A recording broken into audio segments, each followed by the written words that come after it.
30 నిమిషాలలో నొప్పి లేకుండా వేడికోస్ స్వయం చికిత్స ఆవేశ hospital Hyderabad. Welcome to Suman TV. నేను విజయ్. నెల్లూరు జిల్లా రాజకీయాల గురించి ప్రత్యేకంగా చెప్పాల్సినటువంటి అవసరం లేదు. కోవూరు పేరు చెప్పగానే అందరూ కూడా నెల్లూరు పెద్దారెడ్లు తలపడే నియోజకవర్గంగా వేమిరెడ్డి ప్రభాకర్ రెడ్డి గారి సతీమణిగా ఉన్నటువంటి వేమిరెడ్డి ప్రశాంత్ రెడ్డి గారు కోవూరు నియోజకవర్గంలో నల్లపురెడ్డి ప్రసన్న కుమార్ రెడ్డి మీద ప్రశాంత్ రెడ్డి గారు విజయావకాశాలు ఎలా ఉన్నాయి, అసలు ప్రసన్న మీద గెలిచే అవకాశం ఉందా లేదా నేరుగా ఆమెను అడిగి తెలుసుకుని అవసరం. నెల రోజుల్లోనే మొత్తం ఒక ఫైర్ బ్రాండ్గా ప్రశాంతమ్మ మారిపోయారు అనుకోవచ్చు మేడం. అదేం లేదు, యాక్చువల్గా నార్మల్గా ఎలక్షన్లోకి వచ్చాం, ఎలక్షన్ చేయాలనుకున్నాం. బట్ ప్రత్యర్థులు చేసే వాళ్ళ ప్రసంగాలను బట్టి నేను మాట్లాడుతున్నాను అంతే. చూశాను మేడం, మీ క్యాంపెయినింగ్ అంతా కూడా చూశాను. మాటల తోటాలు పేల్చేస్తున్నారు, మాటకు మాట దెబ్బకు దెబ్బ అన్నట్టుగా మీరు చేసే ప్రతి ప్రసంగం అంతా కూడా జనంలోకి వెళ్తుంది అనుకోవచ్చా? తప్పకుండా వెళ్తుంది. సో ఇప్పుడు ప్రసన్న కుమార్ రెడ్డి, నల్లపురెడ్డి ప్రసన్న కుమార్ రెడ్డి అంటే కోవూరులో 9 సార్లు ఆయన పోటీ చేశారు, 6 సార్లు గెలుపొందారు. అలాంటి ఉద్దండుడిని ఇప్పుడే రాజకీయ ఓనమాలు నేర్చుకొని పోటీ చేస్తున్న ప్రశాంతమ్మ ఏ విధంగా ఎదిరించి గెలుస్తారు మేడం? అంటే ఆయన 6 సార్లు పోటీ చేసి గెలిచింది, 4 సార్లు టీడీపీలోనే గెలిచున్నాడు. ఒక్కసారి గెలిచి 9 రోజులకే రాజశేఖర రెడ్డి గారి దగ్గరికి వెళ్ళిపోయాడు. అంటే మొదటి నుంచి కూడా తెలుగుదేశం పార్టీలో ఉన్నారు వారి ఫ్యామిలీ అంతా. అవును అవును. సో ఆయన గెలిచింది టీడీపీ గాల్లో గెలిచారంటారు, అంతేగాని ప్రసన్న కుమార్ రెడ్డి వ్యక్తిగత ఇమేజ్ తో ఎక్కడ కూడా గెలిపలేదంటారు. ఆయన గెలిచింది అలాగే 4 సార్లు టీడీపీలో గెలిచారు. 6 సార్లలో ఆయన గెలిచినప్పుడు దాంట్లో 4 సార్లు గెలిచిన తర్వాత 4వసారి రాజశేఖర రెడ్డి గారి దగ్గరికి వెళ్ళిపోయాడు. 9 రోజులే, కరెక్ట్గా 9 రోజులు ఉన్నాడు గెలిచిన తర్వాత. అప్పుడు చంద్రబాబు నాయుడు గారు ఓడిపోయారు, రాజశేఖర రెడ్డి గారు సీఎం అయ్యారు. అప్పుడు ఆయన దగ్గరికి వెళ్ళిపోయాడు కరెక్ట్గా 9 డేస్ అంతే. సో ఇప్పుడు కోవూరులో రాజకీయం ఎలా ఉంది మేడం? ఇప్పుడు నల్లపురెడ్డి ప్రసన్న కుమార్ రెడ్డి వైపు ఉన్నారా, లేకపోతే ప్రజలంతా వేమిరెడ్డి ప్రశాంత్ రెడ్డి గారి వైపు ఉన్నారా? యాక్చువల్లీ ఆయన చేసిన అక్రమాలకి, ప్రజలు అవినీతికి ఆయనకి గుణపాఠం చెప్పడానికి నా వైపే ఉన్నారు. ఎలా మేడం, మీరు ఈ 1 month లో మీరు క్యాంపెయినింగ్లో తిరుగుతున్నారు, డోర్ టు డోర్ తిరుగుతున్నారు, ప్రజల నుంచి మిమ్మల్ని ఎలా రిసీవ్ చేసుకున్నారు, ఎలాంటి రెస్పాన్స్? అన్ఫార్చునేట్లీ నేను డోర్ టు డోర్ అంటే మామూలుగా నడిచి తిరగలేకపోయాను. కొన్ని హ్యామ్లెట్స్లో అక్కడంతా పోయి డోర్ టు డోర్ చేస్తున్నాం, కానీ అంతా ప్రచార రథంలోనే చేస్తున్నాం. క్యాంపెయినింగ్ అంతా తక్కువ టైం ఉంది కాబట్టి. బట్ ప్రతి ఒక్కరూ చాలా బాగా రిసీవ్ చేసుకుంటున్నారు. విలేజెస్లో కానీ టౌన్లలో కానీ ప్రతి ఒక్కరూ చాలా పాజిటివ్ రెస్పాన్స్ ఉంది. అంటే జనరల్ గా కొంతమంది మహిళా నాయకురాలు వస్తే నేరుగా వాళ్ళకి వెళ్ళి చెప్పుకోవడాలు, వాళ్ళ సమస్యలను వివరించాలి, అలాంటివి ఏమైనా కనిపిస్తున్నాయి? చాలా మంది మహిళలు నాకు సపోర్ట్ గా ఉన్నారు. ఏమంటున్నారు మేడం నియోజకవర్గం గురించి? వాళ్ళు ఏమంటున్నారు? వాళ్ళు ఎవరు పట్టినా లేడీస్ అంతా, అమ్మ మీరే వస్తారు, మీరు మా కోసమే కోవూరుకు వచ్చారు, మేము మిమ్మల్ని గెలిపించుకుంటాం, ఇదే చెప్తున్నారు. మేడం, ప్రశాంత్ రెడ్డి గారు ప్రశాంతంగా ఉండాల్సిన ఆమె ఇలా రోడ్లలో కష్టపడుతూ, ఎండల్లో తిరుగుతూ, జనం మధ్య తిరుగుతూ అనిపించలేదా? ఎందుకు ఈ కష్టం అంతా అనిపించట్లేదు? అదేం లేదు, ఆల్రెడీ వచ్చేసాం, కావాలనుకున్నాము వచ్చాము, అది అలా జరిగింది. సో ఇప్పుడు దాన్ని ఫేస్ చేస్తున్నాను. సో జనం నుంచి వస్తున్నటువంటి ఆ రెస్పాన్స్ చూస్తుంటే హ్యాపీనెస్ అనిపిస్తుంది. చాలా హ్యాపీగా ఉంది, చాలా హ్యాపీగా ఉంది. ఎందుకంటే మేము ఇదే ఫస్ట్ టైం ప్రత్యక్ష రాజకీయాలకు రావడం. అఫ్ కోర్స్ మేము చాలా రోజుల నుంచి ప్రజాసేవ చేస్తున్నాం, జనంలో ఉన్నాం, అవన్నీ జరుగుతూనే ఉన్నాయి. కానీ ప్రత్యక్ష రాజకీయాలకి ప్రభాకర్ రెడ్డి గారు కానీ నేను కానీ రావడం ఇదే ఫస్ట్ టైం. మా ఫౌండేషన్ తరఫున సంవత్సరానికి ఒక 400 మందికి చేస్తే, ఇప్పుడు ఈ నెల రోజుల్లోనే నేను ఎన్నో లక్షల మంది ప్రజలతో ఇంటరాక్ట్ అయ్యాను. వాళ్ళ సమస్యలు తెలుసుకోగలుగుతున్నాం, వాళ్ళకి ఏం కావాలో, వాళ్ళ పడే బాధలు మనం చూడగలుగుతున్నాం, అర్థం చేసుకోగలుగుతున్నాం. అయ్యో పాపం వీళ్ళు ఇంత ఇలా కూడా ఉన్నారా అని అనిపిస్తుంది చూస్తుంటే. నేను ఫస్ట్ టైం ఇంత మారుమూల ప్లేసెస్కి వెళ్ళడము, ఇదంతా మొట్టమొదటిసారి నేను ఇప్పుడు వెళ్ళడం. సో సమస్యలు ఏమన్నా మీ దృష్టికి వచ్చాయా? ప్రధానంగా ఉన్నటువంటి ప్రధానంగా ఉన్న సమస్యలు తాగునీటి సమస్య, ప్లస్ వాళ్ళకి శ్మశానాలు. అది నేను చెప్తానే ఉన్నాను ప్రతిరోజు. అది నాకు ఎందుకు అంత ప్రెషర్ పెట్టి చెప్తున్నానంటే, ఒక ఊర్లో ఒక శ్మశానం చేయాలంటే ఇప్పుడు కాదు, ఆయన 6 సార్లు గెలిచాడు. అప్పటి నుంచి చేస్తుంటే ఒక్కొక్కటి ఒక 10 లక్షలు అయిపోయిండేది. ఇప్పుడైనా అంతే, పల్లెటూర్లలో పెద్దేమి ఎక్కువ కాదు. ఒక గవర్నమెంట్ ల్యాండ్ తీసుకొని ఒక కాంపౌండ్ వాల్ కట్టి వాళ్ళకి మామూలు ఏదో ఏం అవసరం అవుతాయో ఒక వాటరు, 2 రూములు, బేసిక్ నీడ్స్ ఇస్తే, అది లేదు అంటే ఇంకేం చేసినట్టు వీళ్ళు. ఎందుకని మేడం? అంటే నిజంగా అంత పరిస్థితి జనరల్ గా కొవ్వూరు అంటే అక్కడంతా కూడా మాగాణి ఎక్కువగా, పొలాలన్నీ ఎక్కువగా ఉంటాయి, 2-3 కార్లు పండుతారు, అందరూ కూడా సుభిక్షంగా ఉంటారు, సంతోషంగా ఉంటారు, ఎక్కడ కూడా ఎలాంటి సమస్య లేని నియోజకవర్గం ఏది అంటే నెల్లూరు జిల్లాలో కొవ్వూరు అంటారు. మరి నేను ఇప్పుడు వెళ్ళే ప్రతిరోజు నేను సమస్యలు చెప్తున్నాను, వాళ్ళు నాకు ఇస్తేనే నేను చెప్తున్నాను. లోకల్ నాయకులు, ప్రజలు వాళ్ళు రాసిస్తున్నారు. అమ్మ మేము ఇవి ఫేస్ చేస్తాం. ఏ కాలనీకి పోయినా వాళ్ళకి చాలా మందికి ఇల్లు లేవు, ఇల్లు ఉంటే పట్టాలు కొన్ని దగ్గరలో వాళ్ళ దగ్గర పెట్టుకున్నారు, ఎందుకు ఆగిపోయినాయో కలెక్టర్ దగ్గర పెట్టున్నామని చెప్పారు. అది అంత నేను ఇంకా అంత డీటెయిల్గా పోలేదు. ఇల్లు కట్టించి ఎప్పుడో 30 ఏళ్ళప్పుడు ఎన్టీ రామారావు ఇచ్చిన ఇల్లులు పగిలిపోయి నీళ్ళన్నీ ఇంట్లో ఉన్నాయి, మోకాళ్ళలోతు నీళ్ళలో. అన్నీ కోవూరు నియోజకవర్గం ఒక ప్రత్యేకత ఏంటంటే తీర ప్రాంతం, చాలా దగ్గరలో తుఫాన్ ఇవి కూడా లేవు, తుఫాన్ షెల్టర్స్ కూడా సరిగా లేవు, అవి కూడా అడిగారు వాళ్ళు. సో ఇవన్నీ నేను కాదు, వాళ్ళు ఏవైతే నాకు ఇస్తున్నారో నేను దాని మీదే మాట్లాడుతాను. నాకు ఈ మధ్య అయితే శ్మశానం, ప్రతి పేపర్లో శ్మశానం ఉంటుంది, సమస్యల దాంట్లో మీకు ఇచ్చేటువంటి అర్జీలలో దాంట్లో శ్మశానం కావాలమ్మా మాకు. కొన్ని దగ్గరలో అయితే విచిత్రం ఏంటంటే శ్మశానం స్థలం కబ్జా చేసేసారంట. పడుగుపాడులో 5 ఎకరాలు ఉంటే 3 ఎకరాలు కబ్జా చేసేసారంట. ఇప్పుడు వాళ్ళు అడుగుతున్నారు, అమ్మ గోడ కట్టించండి, దాన్ని విడిపించండి. నిజంగా శ్మశానాలు కూడా కబ్జాలు చేస్తున్నారు మేడం వైసీపీ వాళ్ళు. అదే చేస్తున్నారు ఇప్పుడు. పడుగుపాడు అంటే సెంటర్, అదేమి మారుమూల ప్లేస్ కాదు కోవూరు నియోజకవర్గంలో. అక్కడ అంటే అది మేబీ ఎక్స్పెన్సివ్ ల్యాండ్ ఏమో, ఎప్పుడో ఇచ్చుంటారు, దాన్ని వీళ్ళు కబ్జా చేస్తుంటారు. మీరు పదే పదే అవినీతి అక్రమాలని ప్రతి మీటింగ్ లో కూడా ప్రసన్న కుమార్ రెడ్డి గారి గురించి మాట్లాడుతున్నారు. మీ దగ్గర ఆధారాలు ఉన్నాయా నిజంగా? కనిగిరి చెరువు చూపించాను, ఎంత తవ్వేస్తున్నాడో గ్రావెల్. అంటే కనిగిరి రిజర్వాయర్ లో మొత్తం రిజర్వాయర్ కట్ట మట్టం వదిలిపెట్టి దాని కిందంతా తవ్వేసింటే ఆ గుంటల్లో సీపేజ్ వస్తుంది. ఇంకొంచెంగా తవ్వారంటే కొట్టుకొని వచ్చేస్తుంది. ఓకే, కట్టే తెగిపోద్ది అంటారు. కట్టే తెగిపోద్ది. అదే కాకుండా ఇప్పుడు సీపేజ్ వస్తుంది దాంట్లో. అక్కడ అంటే ఈ కనిగిరి రిజర్వాయర్ దగ్గర అంటే మనుషులు కొంచెం దూరమే ఉన్నారులే, బట్ ఎల్లాయిపాలెంలో, ఎన్టీఆర్ నగర్లో, అక్కడ ఎస్టీ కాలనీలో అసలు వాళ్ళ ఇళ్ళకి ఆనుకొని పోయి, ఇప్పుడు కూడా వెళ్ళి చూడండి, నేను మొన్న అవన్నీ విజువల్స్ కూడా వచ్చినాయి అన్నిట్లో. ఇళ్ళకి ఆనుకొని పోయి తవ్వేసినారు 60 అడుగుల లోతు గుంటలు. తెలివి ఎక్కడంటే వాళ్ళకి ఎలక్ట్రిక్ పోల్ చుట్టూ ఇటు రౌండ్ కట్టేస్తున్నారు, వాటి వరకు వదిలేసి మిగతా ఎత్తేసారు. అక్కడ చాలా పూర్ పీపుల్ ఉన్నారు, వాళ్ళు ఇద్దరు కూలికి పోతే కానీ వాళ్ళకి డబ్బులు రావు. అలాంటి వాళ్ళు ఈరోజు అలా వాళ్ళు వెళ్ళినప్పుడు వీళ్ళు గుంటలు తగిన దానివల్ల 4 పిల్లలు దాంట్లో పడి చనిపోయారు. అప్పుడొకరు. దానివల్ల ఈరోజు వాళ్ళు ఒక పేరెంట్ ఇంట్లో ఉండి ఒకరే పనికి పోతున్నారు బిడ్డల కోసం. అటువంటి భయంకరమైన స్థితి. అడిగితే ఏంటి ఇలా చేస్తున్నారంటే కేసులు పెడుతున్నారు, భయపిస్తున్నారు. అది వాళ్ళు చేసింది. సో వాళ్ళందరికీ మీరు ఇచ్చేటువంటి అష్యూరెన్స్ ఏంటంటారు? యాక్చువల్లీ దాన్ని పాపం వాళ్ళకి సేఫ్ చేయాలంటే ఆ గ్రావెల్ గుంటలు మనం పూడ్చలేము, ఆల్రెడీ ఎత్తేసారు. జస్ట్ ఏమన్నా ఫెన్స్ వేయడమో, పిల్లలు అలా పోకుండా పాపం. అక్కడ రాత్రులు లైట్లు లేవు, ఏం లేవు, వాళ్ళు అక్కడి నుంచి బయట నుంచి నడిచి రావాలి. పెద్దోళ్ళకి కూడా ప్రాబ్లం, పెద్దోళ్ళు కూడా పడుతున్నారు దాంట్లో. ఇవన్నీ ప్రసన్న కుమార్ రెడ్డి గారు దాకా పోకుండా ఆగిపోయి ఉండొచ్చు కదా. ఎవరు అక్కడ ఉన్నటువంటి చోటా మోటా లీడర్లు మాత్రం ఇవన్నీ చేస్తున్నారు. ఒక్కటి, ఏ రాజకీయ నాయకుడైనా చోటా మోటా లీడర్లు కానీ ఇంకొక లీడర్లు కానీ వాళ్ళు ఏం చేస్తున్నారో తనకి తెలిసి ఉండాలి. ఎమ్మెల్యే అయినప్పుడు నీ కింద లీడర్స్ ఏం చేస్తున్నారో తెలిసి ఉండాలి. నీకు సంబంధం లేకపోతే బాహాటంగా నువ్వు ఎందుకు ఈ తప్పు చేస్తున్నావని అతన్ని మందలించాలి. నీకు సంబంధం ఉంది కాబట్టి, నువ్వు ఆ గ్రావెల్ డబ్బులు కమిషన్లు తీసుకుంటున్నావు కాబట్టి వాళ్ళు యథేచ్ఛగా తవ్వుకుంటున్నారు. నువ్వు వాళ్ళని నువ్వు చేసే తప్పు అని చెప్పి ఎందుకు చేస్తారు?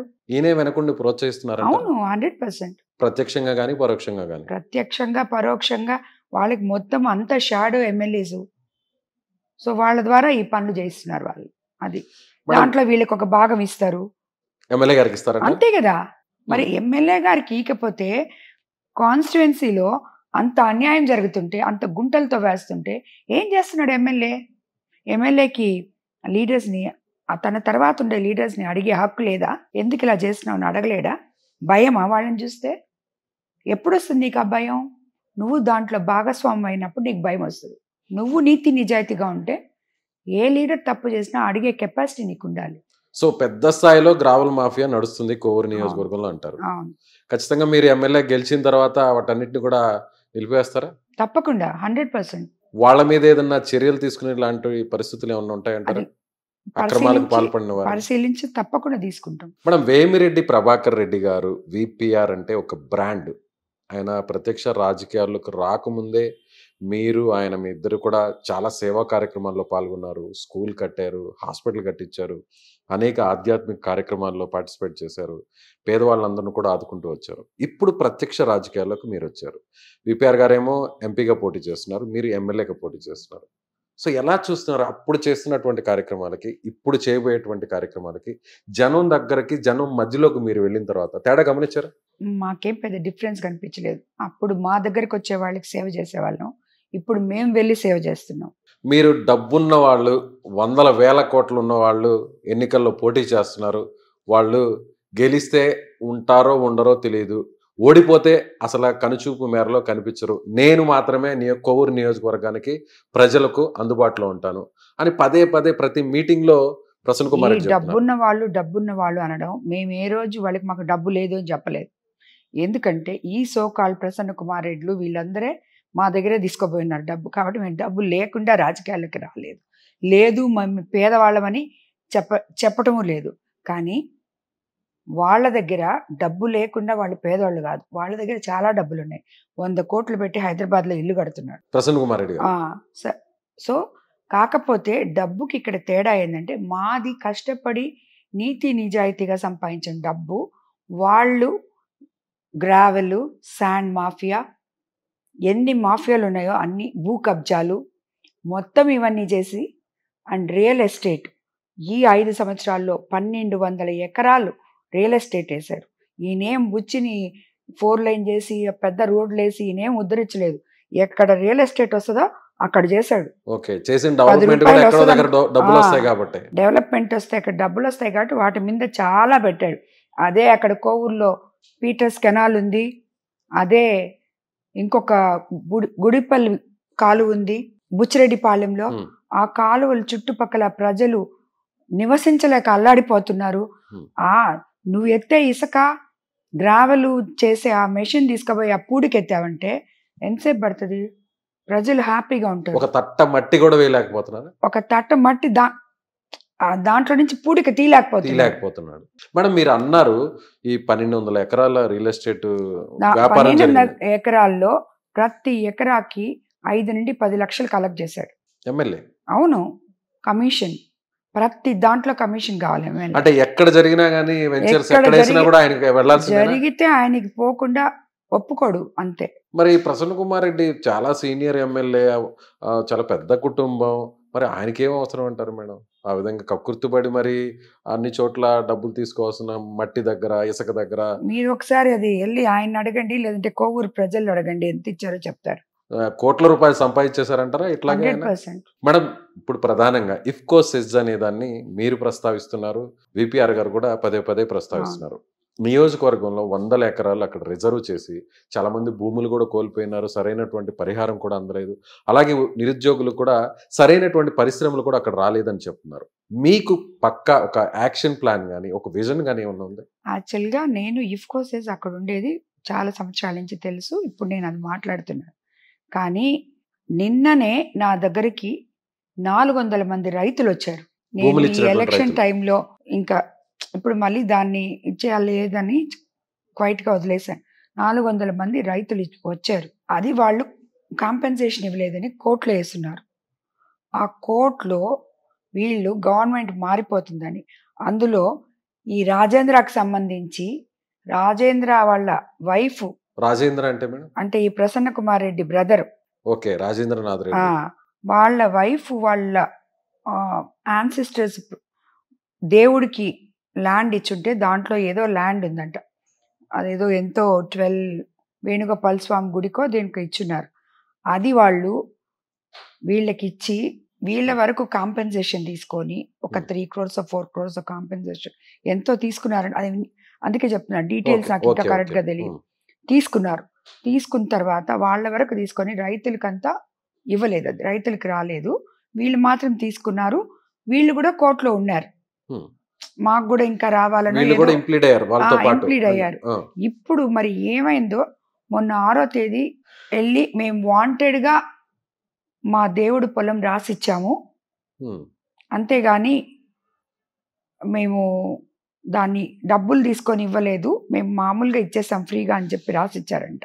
రాసిచ్చిన తర్వాత కోర్టులో అది ఏదో కొట్టేశారని చెప్పి మా కాంపన్సేషన్ పోతుందమ్మా, మేము ఇప్పుడు సుప్రీంకోర్టుకి వెళ్ళాలి, హైకోర్టుకి పోతే ఇప్పుడు 6వ తేదీ వచ్చిందంట మొన్న ఆ జడ్జిమెంట్ ఏదో. నేను ఈ బిజీలో ఉండి సరే వాళ్ళు వచ్చారు, సరే పేపర్స్ అన్ని తీసి పెట్టాను, ఎలక్షన్స్ అయిపోయిన తర్వాత చూస్తాను అని చెప్పి.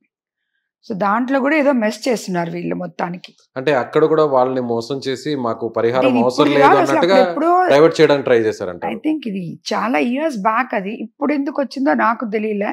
నేను అదే చెప్పాను, ఎవరైనా ఆఫీసర్స్ తోటి లాయర్స్ తోటి మాట్లాడాలి, నాకు ఇప్పుడు టైం లేదు, నాకు దీని గురించి కూడా కరెక్ట్గా తెలియదు, నేను ఖాళీగా ఉంది కాబట్టి మనం ఎన్డీఏలోకి పోతున్నాం కాబట్టి సెంట్రల్ గవర్నమెంట్తో మాట్లాడి మనం స్టేట్ గవర్నమెంట్, ఎందుకంటే ఇంతకు ముందు కూడా దాంట్లో తెలుగుదేశం గవర్నమెంట్ అధికారంలో ఉన్నప్పుడు ఒక ఇది వచ్చింది, గమేష అని ఒకటి వచ్చింది. ఇప్పుడు మితాన్ అని చెప్పి ఇంకొకటి చేయబోతుంటే అది ఎందుకో ఆపేశారు వీళ్ళు. ఆపేసి ఆ మితానికి సంబంధించిన ల్యాండ్ లో కూడా మట్టి ఎత్తేస్తున్నారు మనోళ్ళు, అక్కడ కూడా వదిలిపెట్టలేదు, అక్కడ కూడా ఎత్తేస్తున్నారు. నిజంగా అంత గ్రావెల్ మాఫియా నడుస్తుందంటారు చాలా. అందరికీ తెలుసా ఈ విషయం అంతా కూడా? మీకు నేను లైవ్ లో చూపించాను, చాలా దగ్గరలో 2 సార్లు చూపించాను. ఇంకా ఇంకా డెప్త్కి వెళ్తే ఎన్ని దగ్గరలో ఉందో మనకు తెలియదు. ప్రస్తుతానికైతే మీరు ఒక మాట అన్నారు మేడం, మీ దగ్గర గతంలో ప్రసన్న కుమార్ రెడ్డి డబ్బులు తీసుకుని వెళ్ళారు అని అన్నారు, నిజమేనా? ఆయనకి అది అలవాటు, ఎప్పుడు ఏమైనా అవసరం ఉంటే వచ్చి అడుగుతాడు, తీసుకోబోయేవాడు. ఇంతకుముందు ఎప్పుడైనా ఎలక్షన్స్ టైం 2014 అప్పటి నుంచి వేమిరెడ్డి ప్రభాకర్ రెడ్డి గారు పార్టీకి పెద్ద వ్యక్తిగా ఉన్నారు, పెద్ద దిక్కుగా ఉన్నారు. సో ఆ ఈక్వేషన్ ఆయన ఏమైనా పనులు చేసినా దేనికైనా తీసుకుపోయాడు. ఇంకా అసలు ఎంపీ లాట్స్ అయితే మా 3/4 భాగం ఆయనే తీసుకున్నాడు. ఓకే, అంటే ప్రభాకర్ రెడ్డి గారికి సంబంధించిన ఎంపీ లాట్స్ అన్ని కూడా కోర్ నియోజకవర్గంలోనే ఖర్చు పెట్టారు, అన్ని ఎక్కువ ఆయనే తీసుకుపోయాడు అందరికన్నా. మేడం మీరు ఇందాక ఒక మాట ప్రస్తావించారు రాజేంద్రనాథ్ రెడ్డి గారి గురించి, ఆయన ఒక ఆడియో లీక్, అంటే ఆ విషయాన్ని ప్రస్తావించాలి కాబట్టి అడుగుతున్నాను. ఏంటి మేడం, నిజంగా రాజకీయాల్లో ఇలా నడుస్తాయి? మీరు బంధుత్వం ఉంది కాబట్టి క్యాజువల్ గా రిలేషన్ లో మాట్లాడుంటారు. అదే నేను చెప్తున్నాను, వాళ్ళు నాకు వరుసకి బ్రదర్స్ అవుతారు. రాజకీయాలు వేరే, బంధుత్వాలు వేరే. సో ఎప్పటి వరకు పోటీ చేసాం, అక్కడికి రాజకీయం అయిపోయింది. దాని తర్వాత మళ్ళీ ఎక్కడైనా కలిసినా బంధువులం కాబట్టి బాగుంటాం. కానీ వీళ్ళు అలా చేయలేదు, ఇద్దరు వాళ్ళ బ్రదర్స్ ఇద్దరు అటు చేయలేదు. ప్రసన్న కుమార్ రెడ్డి, రాజేంద్రనాథ్ రెడ్డి ఇద్దరు. నేను తప్పకుండా డిఫమేషన్ కేసు ఫైల్ చేయబోతున్నాను, చేస్తాను కూడా. అప్పటి వరకు అన్నదమ్ముల మధ్య ఏదో అగాధం నడుస్తుంది, ఏదో గొడవలు నడుస్తున్నాయి అనుకున్నటువంటి తరుణంలో ఒక్కసారిగా ఇద్దరు ఒకటైపోయారు. అసలు అతను ముందు మాట్లాడింది అంత కట్ చేసి, వాళ్ళ బ్రదర్ గురించి మాట్లాడిందంతా కట్ చేశారు. ఓకే, ఎడిట్ చేశారు, ఎడిట్ చేసి దాన్ని ఏదో మిక్స్ చేసుకొని చేసుకున్నాడు. మేడం నెల్లూరు జిల్లా రాజకీయాలంటే పెద్ద రెడ్లు, పెద్ద కుటుంబాలు చాలా హుందాగా ఉంటాయి అనిపిస్తాయి. ఏదో ఎన్నికల వరకు ఏదో విమర్శించాలి, ఒకరి మీద ఒకరు మాట్లాడుకుంటారు, విమర్శలు చేస్తారు. కానీ ఇలాంటివి చూస్తుంటే ఏమనిపిస్తుంది? నేను అదే చెప్తున్నాను, 175 కాన్స్టిట్యున్సీలో ఎలక్షన్ జరుగుతుంది, పోటీ చేస్తున్నారు, ప్రత్యర్థులు ఉన్నారు. ఇలాగా ఎక్కడన్నా ఎవరైనా వీళ్ళలాగా మాట్లాడారా, వీళ్ళలాగా చేశారా? అందులో ఒక మహిళ, నేను పోటీ చేస్తున్నాను, ఫస్ట్ టైం చేస్తున్నాను, నువ్వు 9 సార్లు పోటీ చేస్తున్నావు, నువ్వు వెళ్ళు ప్రజల దగ్గరికి వెళ్ళు, నువ్వేం చేసావు? 9 సార్లు పోటీ చేసి 6 సార్లు గెలిచి ప్రజలకి వెళ్ళి చెప్పి ఓటు అడుగు, ప్రత్యర్థిని ఎదుర్కో. ఇప్పుడే వచ్చింది ఆమెకేం తెలియదని మాట్లాడు, ఏదైనా మాట్లాడు. బట్ పర్సనల్ దీంట్లోకి పోయి అది కూడా నీ ఇష్టం వచ్చినట్టు అబద్ధాలు మాట్లాడుతూ పిచ్చి పిచ్చిగా మాట్లాడడం చాలా తప్పు. దానికనే నేను చెప్పేది, నువ్వు అవినీతి చేసావని చెప్తున్నా, నువ్వు అవినీతి చేయలేదని చెప్పి సమాధానం చెప్పు.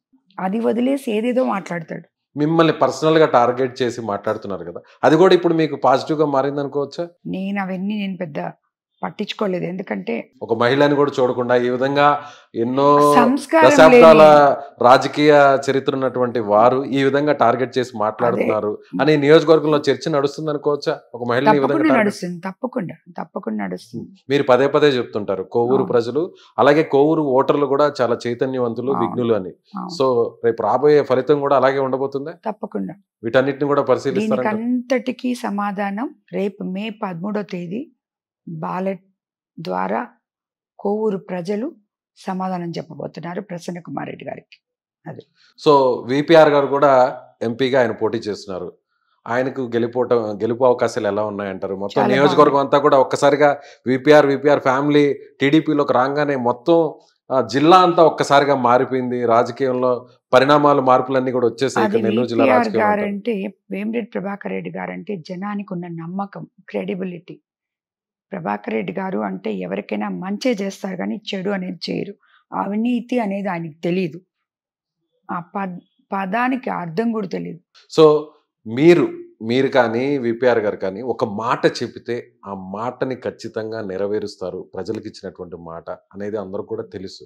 సో మీరు ఇప్పుడు చెప్పినవి కానీ, ప్రచారంలో ఇచ్చినటువంటి హామీలు కానీ, ఇవన్నీ గెలిచాక అధికారంలోకి వచ్చాక చిత్తశుద్ధితో ఇవన్నీ చేస్తారు. తప్పకుండా మీ 100% మనస్సాక్షిగా చెప్తారా? మా సమక్షంలో మీ మనస్సాక్షిగా ఖచ్చితంగా ఇవన్నీ చేసి చూపిస్తాను. తప్పకుండా నా మనస్సాక్షిగా. అలా చేయకపోతే నా కాన్షియస్ పర్మిట్ చేయదు. చెయ్యాలి, చెప్పాను కాబట్టి చెయ్యాలి. ప్రజలు కూడా అదే చెప్తున్నారు. ఏమన్నా అమ్మ నువ్వు చేస్తావని మాకు తెలుసమ్మా, నువ్వు మాట చెప్తే చాలమ్మా చేస్తావని తెలుసమ్మా. ఆ నమ్మకం ఉంది వాళ్ళకి. ఆ నమ్మకం ఎవరిచ్చారంటే వేమిరెడ్డి ప్రభాకర్ రెడ్డి గారు ఇచ్చారు ఈ జిల్లా ప్రజలకి. ఆయన సతీమణిగా నేను చేయగలను, ఆయన చేయిస్తారు అని చెప్పి ప్రజలకు అందరికీ తెలుసు. సో ఫైనల్గా నల్లపరెడ్డి ప్రసన్న కుమార్ రెడ్డి, వేమిరెడ్డి ప్రశాంత్ రెడ్డి గారు, ఈ ఇద్దరు గురించి చెప్పాలంటే ప్రజలకు మీరేం చెప్తారు? ఆయన గురించి, మీ గురించి. ఆల్మోస్ట్ ఇంకా ప్రచారం కూడా ముగిసిపోతుంది, కేవలం 2-3 రోజులు మాత్రమే ఉంది. ఏం చెప్తారు? కోవూరు నియోజకవర్గాన్ని అవినీతిమయంగా మార్చేశాడు ప్రసన్న కుమార్ రెడ్డి. కోవూరు నియోజకవర్గం ఎమ్మెల్యే నేనైతే అవినీతి రహిత కోవూరు నియోజకవర్గాన్ని ప్రజలకు అందిస్తాను. Right madam, thank you so much. Suman టీవీలో మీ పర్సనల్ అండ్ బిజినెస్ ప్రమోషన్స్ కోసం కింది నెంబర్కి కాంటాక్ట్ చేయండి.